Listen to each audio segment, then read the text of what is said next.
got a big representation from Food Web. Hey, Jasmine, it's good to see you. Alicia, it's good to see you. We just met. Yeah, hi. Thanks for having me. Yeah, of course. And I'll share the recording with as freely as it wants to be shared. So Okay, thank you so much. yeah, of course. Of course. I think we were all maybe caught a little by surprise with this particular role. Yeah. And Yeah. Ken, good to see you. Andy, good to see you. Let's see. It's kind of amazing to see you in a different venue. Look at that. I just saw it on someone else's calendar and it felt really relevant. Yeah. Yeah, it is pretty relevant. It's getting more relevant by the minute, right? Abigail. All right, y'all. I'm gonna go ahead and get this started and people will drift on as it goes. While we're doing, as per usual, while we're doing presentations, feel free to give yourself an eye break and a camera break. I'd like to introduce Franklin from Oregon Tilth. He's one of the educators at Oregon Tilth, and I was connected by Tanya Murray, who a lot of you know, to Franklin when I was asking around about what is this strengthening organic rule and how is it going to affect all the food hubs in Oregon? And can we get some support with that? So Franklin generously offered to spend an hour with us, talking us through what the rule is, what the exemptions look like, of which most of us will not be exempt, and what we got to do to get in compliance. All right, Franklin. Awesome. Thank you, Sydney. And yeah, great to see so many of you here.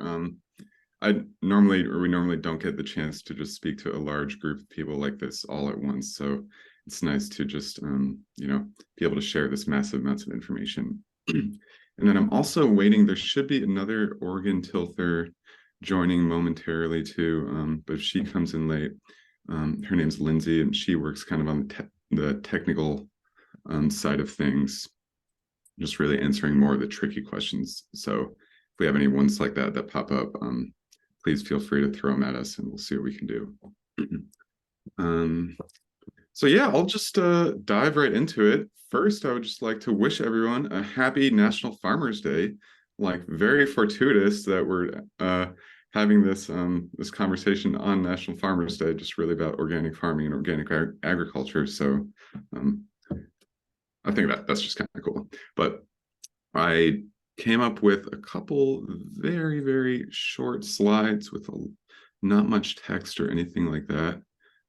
So I think I'll just share my screen with you all.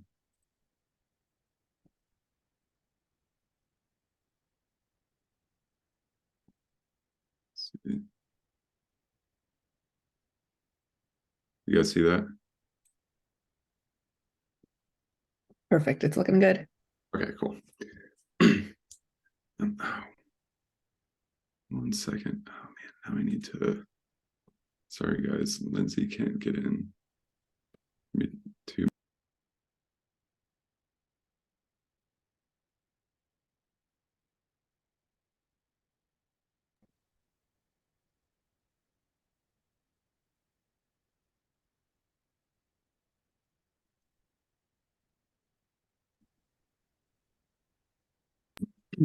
Yeah, so basically, so first off, what I'll talk about is just do some brief introductions. Sydney talked about the actual SOE ruling, so we'll just go into that pretty briefly, just kind of explain what that is, what the different exemptions are, and then kind of go through how do I start applying for organic certification, talk actually about what the application process is, like fees, timeline, that kind of thing, what you have to provide. And then we could open it up for any questions at the end. I'll just kind of keep the first part pretty brief, just to go into really some of the high level stuff, and then we can address any specific things that pop up throughout the conversation. So yep, my name is Franklin Smith. I'm the Client Experience Specialist at Oregon Tilth, and I wear many different hats, but primarily for here, as relevant to you guys, but it is about I help people that want to get certified and like help them negotiate the process, like learn about the application and just work with them step by step through the actual application process until we can pass you off to one of our review teams.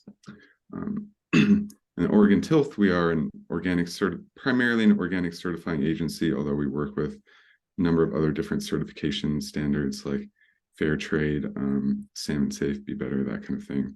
And we also do a lot of advocacy for organic agriculture on the state and national levels. Oh, I see Lindsay made it in. Awesome. So that's basic intro. And now we'll go on to, so you all have heard about strengthening organic enforcement. This is essentially the largest change to the organic ruling in the last 20 years since the actual organic rules were created in 2002.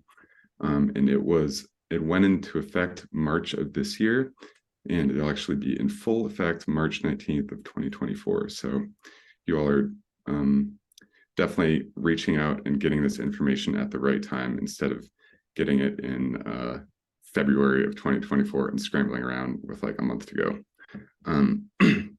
So really, what is SOE and why did it come about?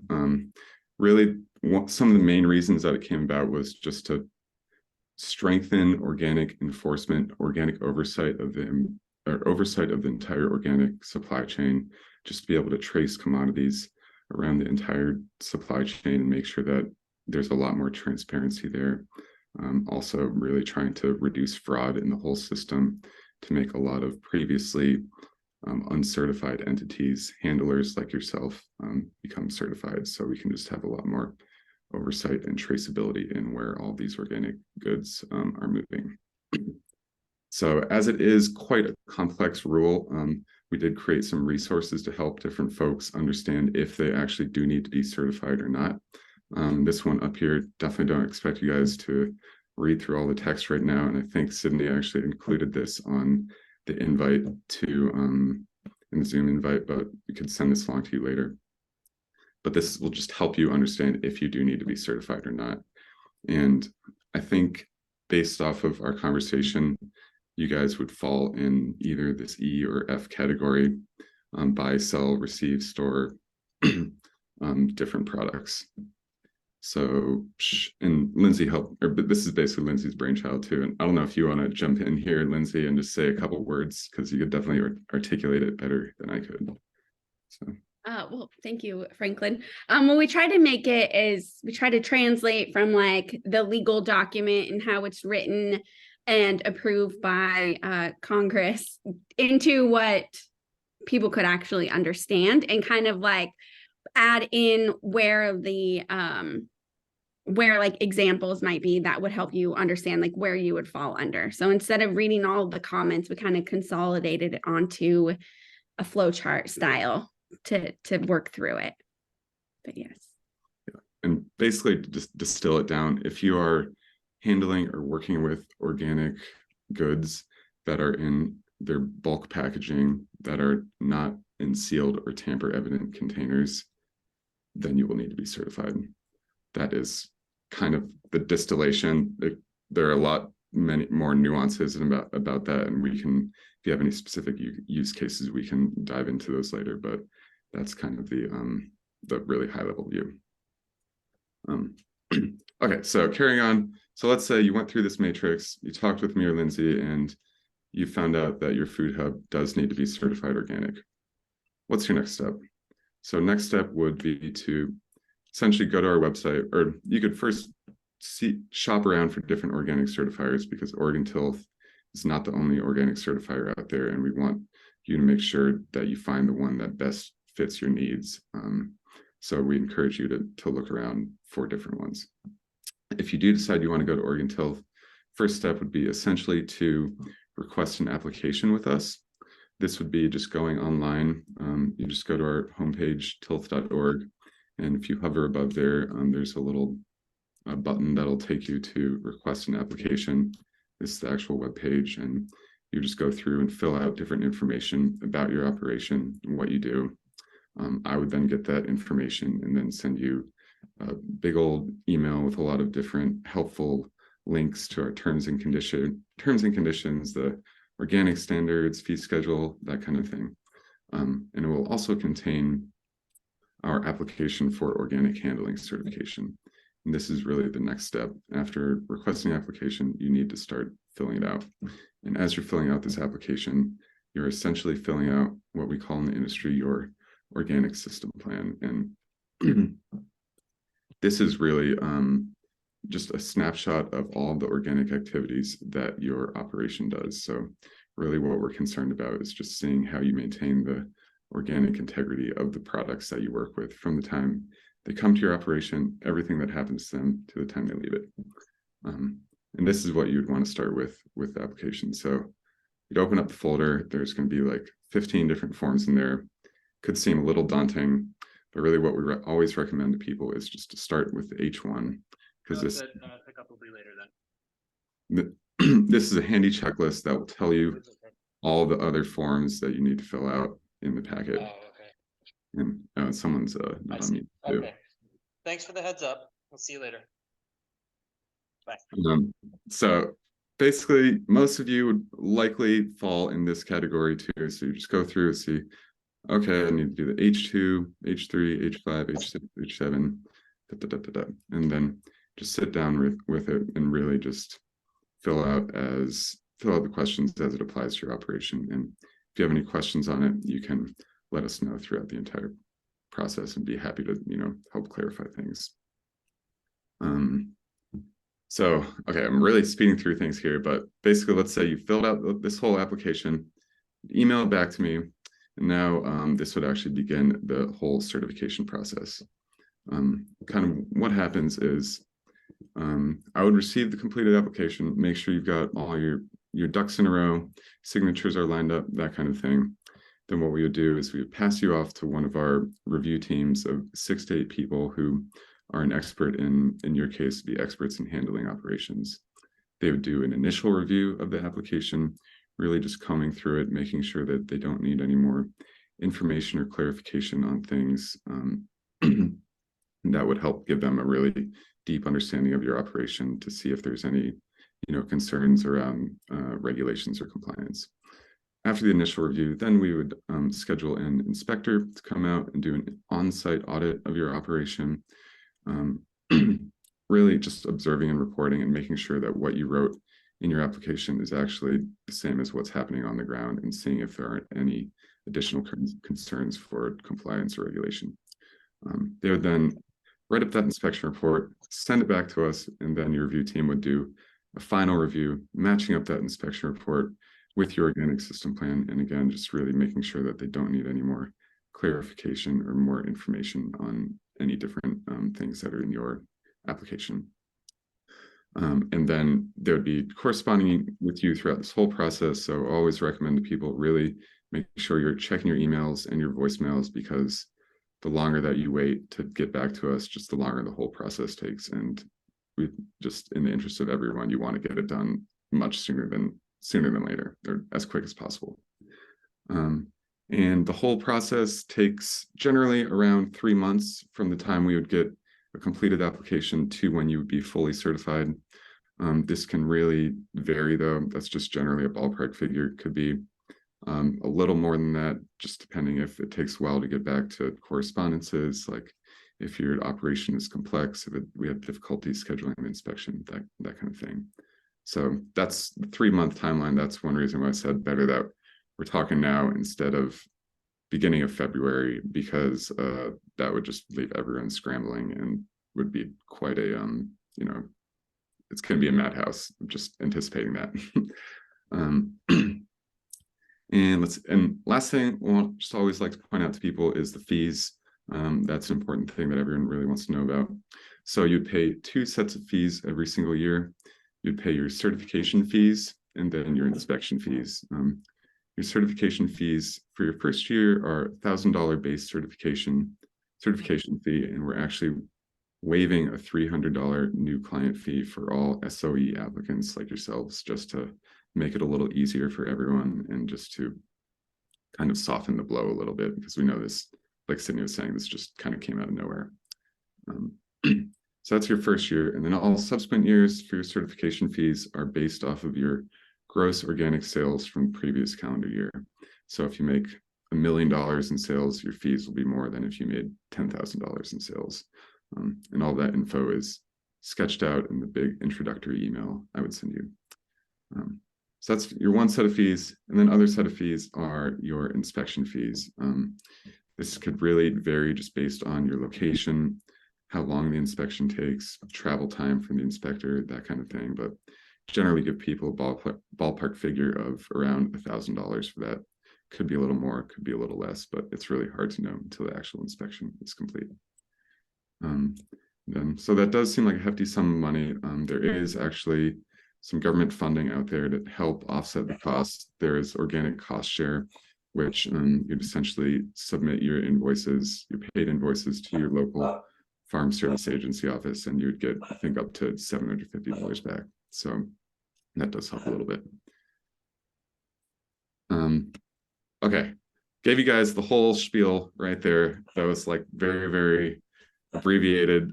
Here's my contact information if you just want to take a picture of that or something. You can call or email anytime with any questions about the whole process, but really just want to open it up now to see if you guys have any specific questions, just to have a discussion about this. Yeah. Could we have, oh, sorry. I didn't realize somebody was going. Sydney, I was going to read your question. Okay, great. Was that it? Yes. Okay. It's going to help. Can you walk me through like the people on this call, the food hubs? Like, what does that business model look like? Like, what is your, what does that look like? As in, how do we intake food and how do we sell food and what kinds of food we're moving? I'm going to have, I think I saw Lindsay on here, Lindsay Ward. Could you describe food routes, how you purchase food and how you move food around? Yeah, we talk with producers, so both farmers and producers of value added items within 100 miles of Tillamook. And so then we offer them to sell through us via consignment generally. And then if they don't want to do that, they can sell wholesale through us. So we have 6 wholesale producers, and then the rest of them are consignment. So then they give us products, and then as those products are purchased, we do a payout to them based on what of their products are purchased. And then you're selling it directly to consumers, or you're selling it to like grocery stores who then sell to consumers? Mostly we sell direct to consumers. We do sell a couple of institutions, and I am in the process of developing a farm to institution development plan. And then Food Roots has also recently become a cohort on the OFIC program. So that's the Oregon Farm to Institution Collaborative. So we're cohort participating in that as well. So that's gonna potentially kind of change the plan that we have that we're putting into place. Right. Okay. Only a couple of the products that we currently have in market are entirely organic. We do sell flour from Camas Country Mill.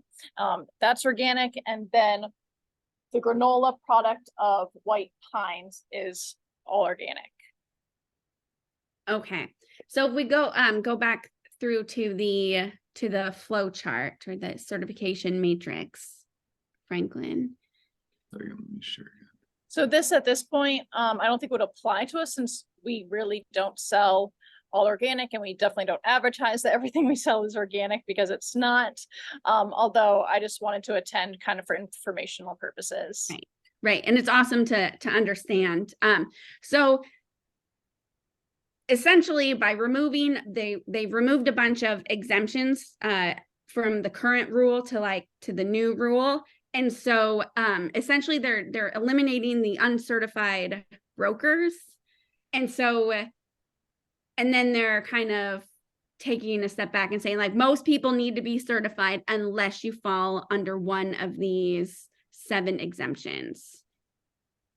Sorry, it's 8 exemptions. So unless you fall under these 8 exemptions, then you need to be certified. And so 2 of those exemptions, are retail. So if you are bringing food in from and you are selling directly to consumers and you're not modifying the product, then you are a retail location.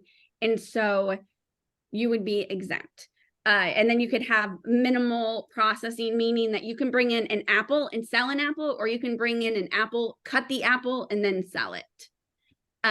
So both of those that's minimal processing. So the where you need to be certified is if you are bringing it in and then selling that apple, a whole bunch of apples to like a local applesauce manufacturer. That is where like they are then going to take it from you and they're going to produce it into something else certified as organic. And so if it's bulk apples, then you would have to be certified, because in order to facilitate the sale, you'd have to be certified. So the exemptions when it comes to like wholesaling and distribution are if you are not buying or selling and it is in like bulk. So you're getting bulk apples and then you're storing and then distributing. But if you are doing the actual sale, you have to be certified. If you are not doing it, if you are just a warehouse, a cold storage, and people are going in and telling you where to ship them out and you are not selling them, you're exempt. And then the other one of that is if things are in retail label packaging, then you wouldn't need to be certified, even if you are selling it. So like Amazon warehouses don't have to be certified because they're buying it in retail package. And then they're selling it in that same way and they're not modifying it at all. So really it comes down to they're kind of closing the loopholes to make sure that everybody who's like making money off of selling organic, except for as a retailer, has the same oversight. Yeah, we are considered, I should have led with that. We are considered a retail establishment. Most of what we sell, direct to consumer is packaged. We do sell in bulk to institutions, but those institutions are not selling it as organic or marking their ingredients in their meal as organic. Right. Okay. Yes. Yes. So it sounds like you would still be exempt, yeah, under the new rule. Does anybody We had else? we had a question from Carrie, who's down in Josephine County. She was wondering how packing her farm share boxes, if that would need to change. So Carrie, might be best if you could describe what you're doing, and then Lindsay can answer for you. Yeah, so we're a small food hub. We have about 25 small farms that we pre-sell their product through an online marketplace, and then they deliver their raw agricultural product to our food hub, our distribution point. And we store each farm's product in a separate container and keep it separate through the refrigerated and dry storage. So every product is kept separate and labeled for food safety traceability.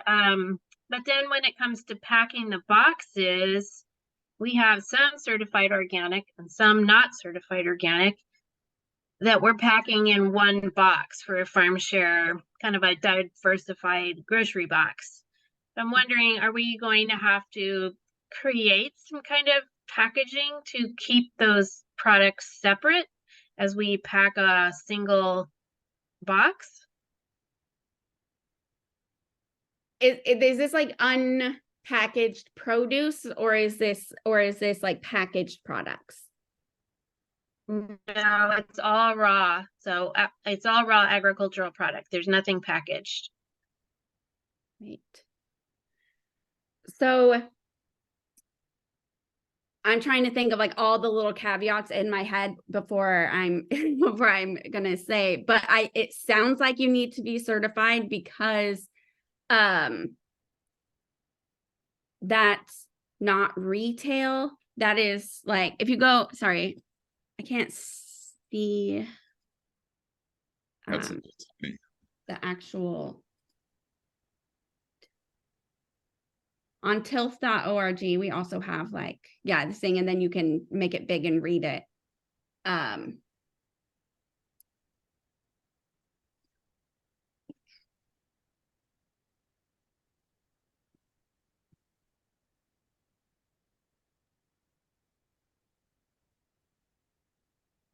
Okay, so it's like you're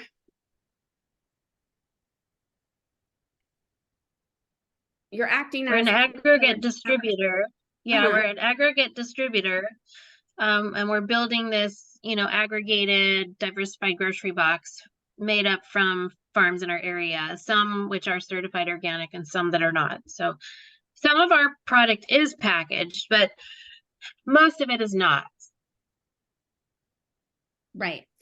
So essentially you would be, is there a physical location? Is there like a physical, or is it only like online? There is a physical location where we pack the boxes, and it is also a pickup location for the consumers.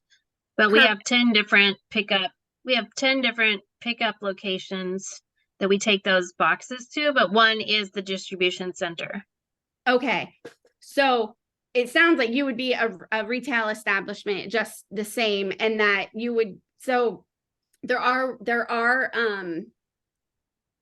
sorry, part of the new regulation is that the NOP has authority over people who are selling and distributing organic goods, even if they're not certified, so even if they're exempt. So it sounds like you would be exempt under the retail because you're selling it directly to consumers and you're bringing it in from the same as a retail location would.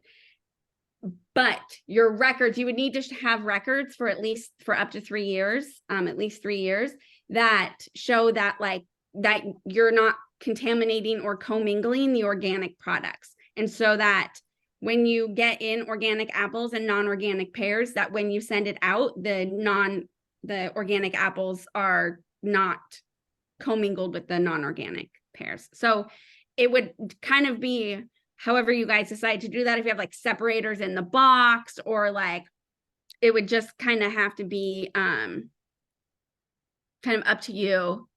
The intent is not to have everybody start wrapping everything in plastic so everything is technically sealed and tamper evident. That is not the intent of the rule. But having measures to protect and make sure that whatever is being sold as organic, like there was no contamination or commingling that happened during your possession of it.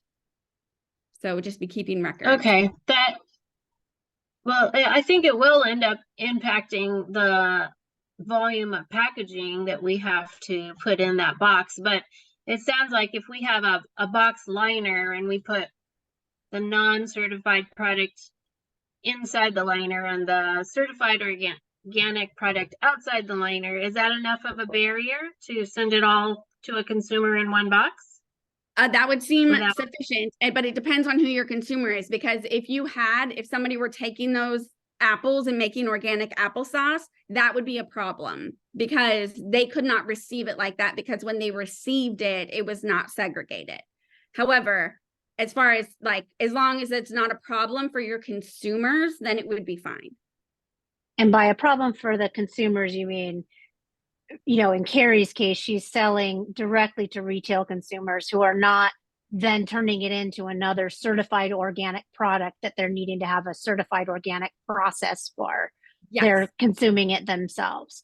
And am I correct in hearing that in Carrie's case, you don't think that she needs to be certified, but she needs to separate her organic from her non-certified product? Is that correct? Did I hear that correctly? Yes, you would have to be able to trace back that what you sold as organic was received and that there was no contamination during your process or during your storage. And so it would be a problem if you have pest control records that show that you're fumigating every week regardless. It would be well, that fumigation, we have to consider that is whether or not that's compliant.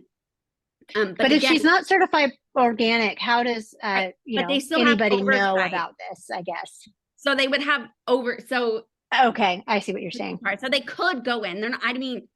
There's a lot going on. I imagine it will be a long time before they have the resources to go in and start looking for problems. Yeah, but Yes, but already the NOP is like finding stuff on Amazon and then tracing it back to where it's certified. And so we get these random retail products that are like co-packed and then sold to somebody and sold to, and we have to trace it all the way back. And so they are allocating resources at retail, like at the online retail level. So it's not to say that they won't ever get around to doing that, but the risk is very low. And in the current regulation, you cannot purchase products. It has to do with purchasing, and now it has to do with purchasing and selling. So before it would be like, I purchased it in good faith and it was organic, and then I sold it, and once I sell it, it's not my problem. Now it's like, no, it is your problem. You need to make sure that what happens between when you buy it and when they get it, it is also still organic. And so, like, if you were selling to an applesauce manufacturer, that would be a problem. If you were selling to a consumer, probably not, because the consumer is not using that for further processed goods. Okay. Carrie, does that answer your questions about your operation? I think so. It's still a little confusing to me. I think we're good on the storage issue. It's just when we pack it in the box. I was hoping that a liner would be enough to separate them, but I feel like It would you're be. still calling that mingling. No, I think it would be.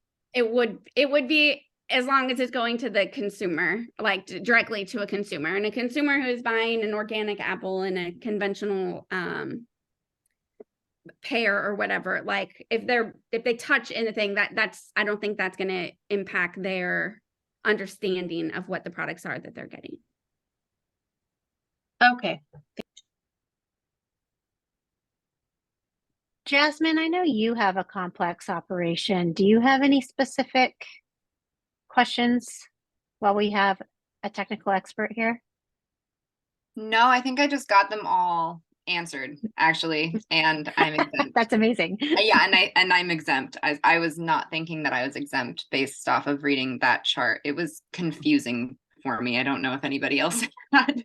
I was pretty sure that I was gonna need to go through this, but we have a very similar operation to Food Roots. So yeah, our wholesale channels are not like food processors. They are and nobody's like advertising it as organic, so that's the same kind of deal. And then we are just classified as retail, direct to consumer. Right. Can you address that, Lindsay? That there's been a couple of folks that have brought up in these conversations over the last few weeks, if you don't advertise it as organic, then you don't have a problem. Yeah, if you're selling an organic product, but you're not advertising, but it shows up with, say, it's your apple with a sticker. Can you address that? You cannot process it. So you can't add a sticker to it. You can't add the organic sticker, but if it comes with the organic PLU sticker, you can leave it on there and it's still organic. And then you just have to make sure that you're not like spraying it with fumigant or whatever.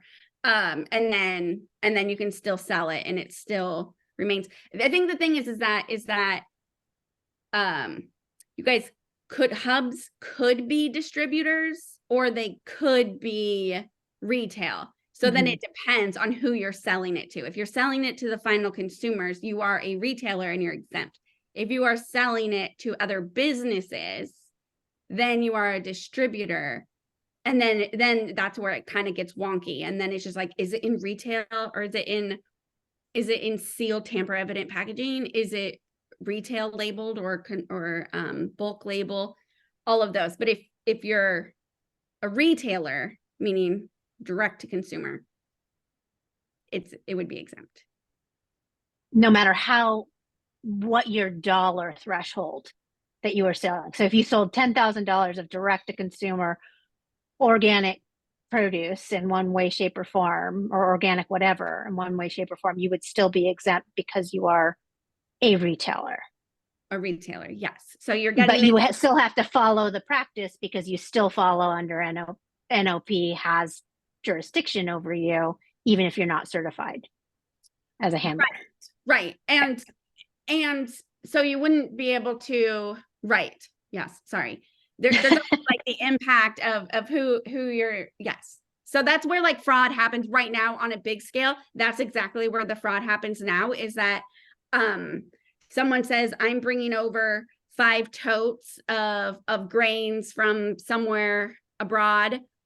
And then somehow I sell 10 totes, but I only buy 5 totes, right? And so like those extra 5 where it's like, well, where did that come from? That is what they're trying to eliminate right now. That is kind of what they're going after, and trying to eliminate the loopholes. So that way, if I'm buying 5 and selling 10, I need to be certified. So somebody's doing a mass balance, someone's doing audit trail exercises, somebody's auditing me every year. If you're not, because that is where the potential for fraud is and where it's happening. But for retail, because it's not going into further processed packages, it's just going to consumers, then that is where it's less risk for fraud. Can I It's ask very a helpful. question Thank you. Oh, sorry. Can I Go ask ahead, a Lindsay. question about verbiage? So we don't, our producers that aren't certified organic, but don't necessarily partake in chemicals use, like they'll say, oh, these apples have never been sprayed, you know, we've never used pesticides on them. But because they're not certified organic, they don't use that organic word, but they'll still say, oh, never been sprayed. Can we write never been sprayed in the product description? Absolutely. Okay. That is truthful. Yep. You can't say organic. Organic is the term that has regulation attached to it. Natural doesn't, no spray, it doesn't. We have a question from Delaney in the chat, and then we'll go to Andy and then Jasmine.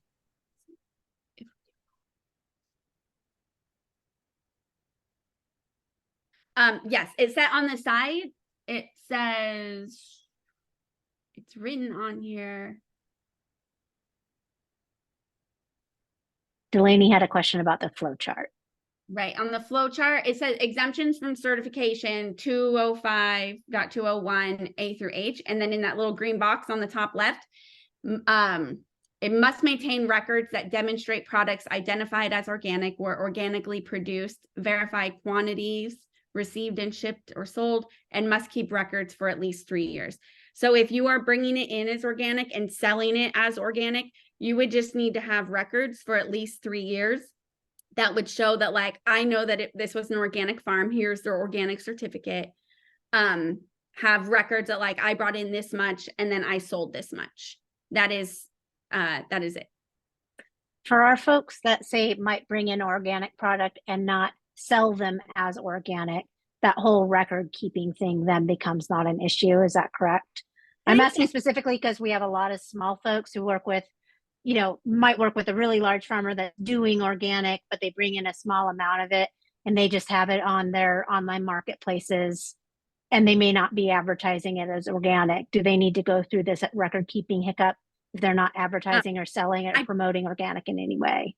I believe with the Food Safety Modernization Act, even distributors and like all of this, you have to keep records for traceability for quality and that. I believe it's also 3 years. So I think this is just kind of like, it's already built in via the FSMA so it's not, so it's just, you know, who you got it from. And then if it turns out that like the farmer seemed awesome, but it turns out that there's an investigation and then we can show, and then they're like, I sold it to this hub, then a certifier or the NOP could then just say, cool. And then we would go see to you and just say, can you show me the records of the purchases from this supplier that's being investigated for the last 3 years? And then it would be expected that you would have those. Great. And I think it does line up with FSMA. And then we have a question from Andy. Or had a question from Andy. No, I do still have one. First of all, sorry everybody heard my phone call a little while ago. That was very embarrassing and disruptive. So this might be an unnecessary wrinkle to throw in, but if the supply chain is the same, that is initially producer, ultimately and a consumer rather than processor, but there's another chain in the link, like if it goes from producer to hub, is held at that hub, goes to another hub, and at that last hub, they distribute to the consumer. Does that change anything? Technically, yes, because the hub, it depends on if you relinquish ownership to the hub and then they are selling it, then that means that they're buying it from you. That's not a final, you're selling it to a company who is then selling it to people. So yes. However, if it just has to do with locations, like think of a UPS truck, you get it on one and you sell it here, and it doesn't matter that it stops at 6 places in between. This is the seller, this is the buyer. All of these stops along the way would not have to be, unless they are buying it and then selling it and then buying it and selling it. Okay, yeah, that initial hub in my example is not buying it. The end user is still buying it directly from the producer. It's just moving through a couple different locations before it gets to that. It becomes higher risk. But as long as it's not, as long as it would, yes, sorry, as long as it was being sold here and then it just makes a couple stops and there's no modification, no labeling, no any sort of modification of the product. If they were like taking heads of romaine and like chopping them into chopped lettuce, No, there's that no would processing. become, yeah, then that would become. But if nothing is happening, it just has to deal with like trucking somewhere, storing it, trucking it here, storing it, trucking it here, and then selling it. And that would And be it's not fine. even being handled at that first, like the individual product is not being handled. It's just, it's in not a sealed container, but it's in like a farm tote, and that's just being stored and then Yes. passed. As long as ownership is not changed, except for from the farm and to the the hub and then the end user, then that would be fine. Thank you. That's a good question. Thank you. Yeah, thanks for asking that question for me, Andy. Because you're talking about our inter-hub connections. Yeah, and we have record keeping of that too, like all the food that goes from hub to hub. Yeah, so my question, I was most concerned, I wasn't really concerned about the produce component of this, because I thought that most of my farms that were, I have one farm that's organic certified, but he wouldn't care if he was advertised as organic or not. I was mostly concerned about like the pre-packaged goods, like the coffee that has the USDA stamp on it, and like the salsa and like, you know, those things that have that USDA stamp that you can't alter that packaging. So that's what I was, just to go back to that, like saying that it's organic. Some products you can't really choose to say that it's not organic because they come in that packaging. So I just wanted to mention that. Yeah. Yeah. Lindsay. I'm going to use my Waterloo. I've been drinking. Oh, no, you can see it. So once this is labeled, this is in a factory that, let's say it's organic. It's in an organic factory. It is put in this container and it is sealed and labeled as organic. This can go from Waterloo to somewhere else, to Costco, to somewhere else. Nothing has changed. This is still organic on the inside and out. And so like nothing has been modified. And so it is still, because it is intact and it's sealed and retail, then you would be exempt. Okay. If it's sealed and that's what I discovered. So the Yes, retail cool. is lower risk, because obviously people would know if this was opened and modified or something, like then you would know and you wouldn't use it. But yes, if it's retail packaged. And then my second question is, we are going to be building out a commercial kitchen as part of our retail, so kind of like the co-ops have. So if we are buying that produce or whatever product that doesn't sell from that producer and then moving it into the kitchen as part of our retail / food processor license, and then processing that and then putting it in our package with our label, that's like a branded sauerkraut or tomato sauce or whatever. And for the most part, I don't see there being a problem with us needing to label anything organic. But say if like we're using like an organic certified marinara sauce and then we want to put organic on that label. I guess what is that's still selling direct to consumer, and it's still our same business processing all that food in our kitchen. Is that a Yes, complex as long question? as it is sold. This is a weird little caveat in the retail establishment C that does process organic products. And so if you are a store and you take organic pasta off the shelf and you take organic sauce off the shelf and you make it, right?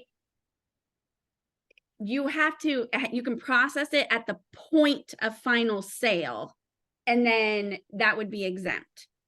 If I process it here, put it in a package, and then send it to like my sister store, Okay. then you have to be certified as a handler because you're processing and not selling it like directly from that. The point of sale has to be the exact location as the point of production.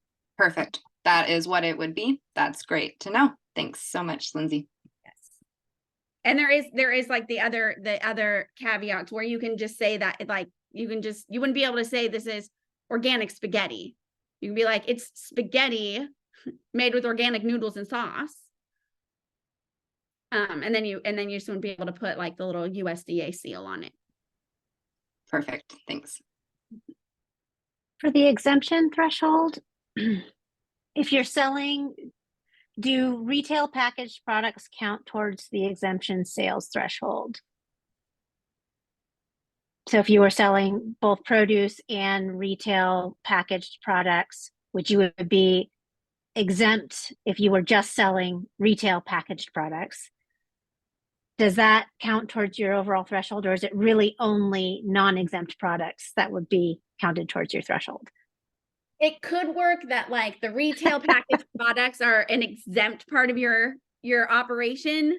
And so that part is of your operation exempt. And then you have to say, but for this produce part of my operation, is that exempt? So would that be exempt because it's less than $5,000? Right. Would it be exempt because I'm bringing it and then selling it? So I'm retail. So I would already be exempt.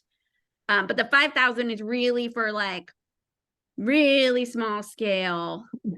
So you can make like soaps for the farmer's market or really small scale.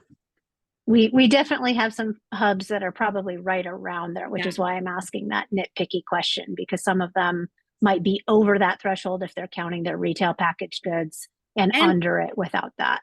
And it might be fine for you to buy and sell like that, but then whoever purchases your products cannot use them as organic in further process. So it depends on who your customer is.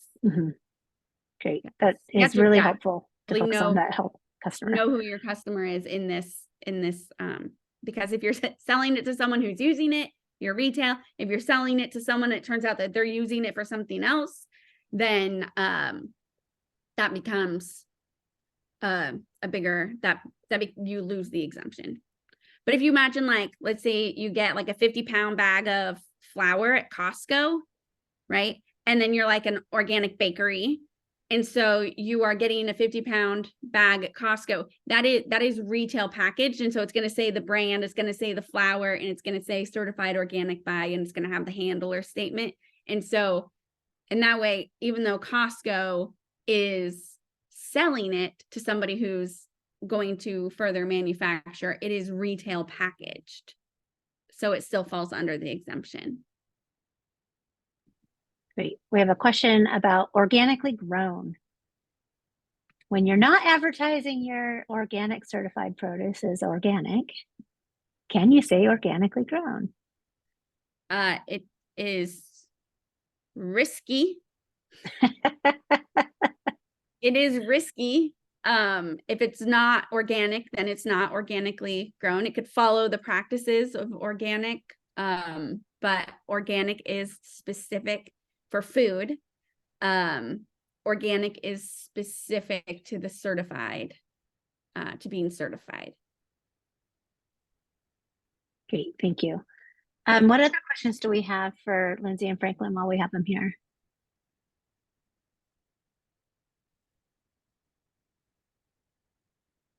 Really? There's none others? Oh, good. I thought I had question, to but I also want to leave space for the food hubs if they have any questions before I go. Go for it, Alicia. Okay. Sorry, I might be a little bit like lagging. I'm trying to keep up with understanding everything. So I apologize if this is a repeat. But if a food hub is selling to a grocery store and the grocery store is like advertising that product as organic, is the food hub exempt or are they not exempt? It would not be, because they would be a distributor, not a retailer at that point. So that act of selling to another business would make you a handler. And handler is now defined as includes buying and selling, or in like facilitating the sale of. And so whereas before it was like, as long as you're not handling it or modifying the product, you're not a handler. But now it was increased, or the definition was modified, and it includes sales. So the distribution center for things that are not retail packaged require certification. So if it's retail packaged, you're exempt. If it is Okay. not retail packaged and sealed, tamper evident, then you would be a distributor, not a retailer. And so it doesn't matter who the end buyer is in that case. No, it's your customer who you're selling it to. So you're acting as a distributor to your customer, who is the grocery store. So any B2B transaction is going to be not exempt. Correct. Unless it's retail packaged product in sealed, tamper evident containers. Yes. Jennifer, you had a question? Yeah, actually, me and Alicia were talking to somebody the other day, and they were saying that because I work for CAF, so Community Alliance with Family Farms, and I work farm to market as a farm to market coordinator. And so sometimes I do facilitate sales.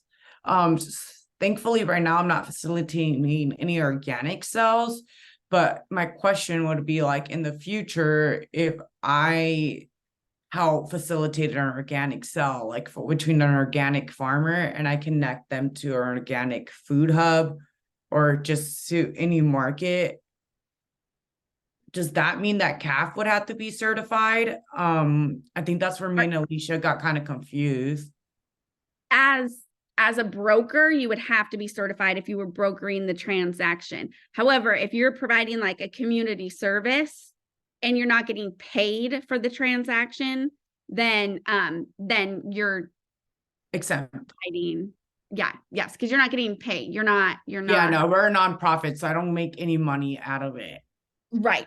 So you're just a community resource, and so that would, as far as how I am understanding it, that doesn't qualify because you're not buying or selling.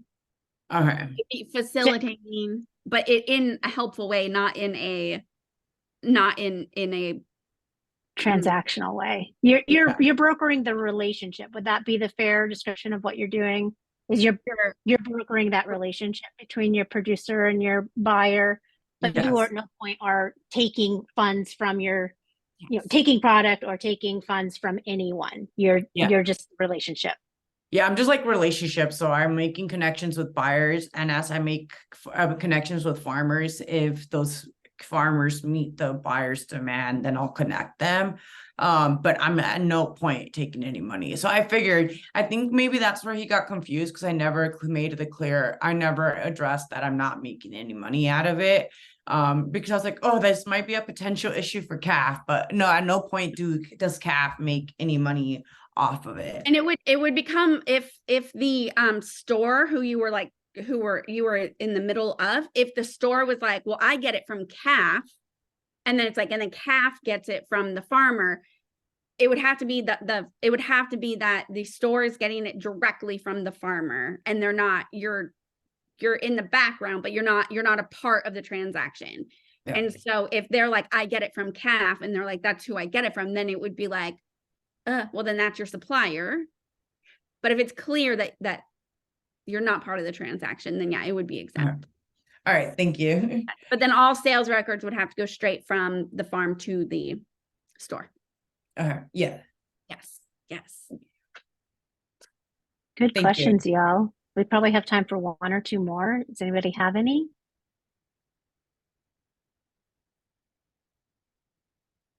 None? I have Oh, Alicia, yes, go for it. more Go scenarios. for it. Yeah, just want to make sure I'm not taking anybody's time.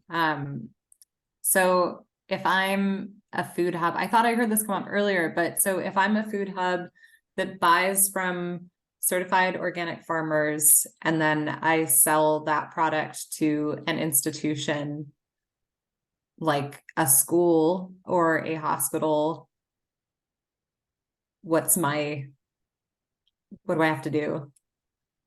A school or a hospital would be the end user. Mm-hmm. Yeah, Like they're they not would- like like they making would- something and further selling it. So no, that would be fine. But if a hospital is like using it as ingredients for their menu and then selling those items. Only if they were certified organic. Okay. So if they're selling it as sort of and labeling it as certified organic, if it would be allowed, it's allowed to say that you're using organic ingredients when you're making food, and then that doesn't require certification. But you can't market it as organic, or certified organic, or use the USDA organic seal.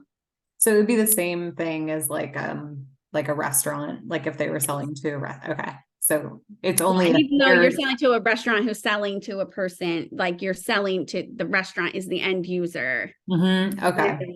Yes. And then it would go to, they can't then sell it as organic, but they're they're certified. Okay. Yes. One more, we can squeeze in Carrie's question, and then I think we're probably at the top of the hour. Actually, that was my question. So thank you, Alicia. Perfect. Franklin and Lindsay, thank you so much for making yourself available. Franklin, if you could send over your slides to me, I'll attach them to the notes that we all have them, and add any other information that you think might be useful to us. That would be great. Lindsay, thank you so much for for taking in all of our scenarios and helping us like place them in this new regulatory landscape that we're living in. It's really helpful. We really appreciate it. Thank you guys. This is really fun for me to think like this is what people are actually doing. This is what the industry, because normally we just have to break a lot of hearts of like, yes, you're selling, you're a broker, you're selling organic. Yes, you have to. Yes, you have to. You're making a lot of money. Yes, you have to be certified. So this is awesome to be a part of a conversation where it's like, oh, you are exempt. You can get certified, and then you can market it all over the place if you would like. But based on the practices you're doing currently, for most of the conversations, they're exempt. Great. Super appreciative. Thank you so much. All right, y'all. I'll get the notes out as soon as I can, with the slides and all that good stuff. And Alicia, for you and for anybody who's not in Oregon or anybody who's in Oregon, feel free to share broadly and widely. I know this is an ongoing issue. All right. Take care, y'all. Thank you. Thanks a lot.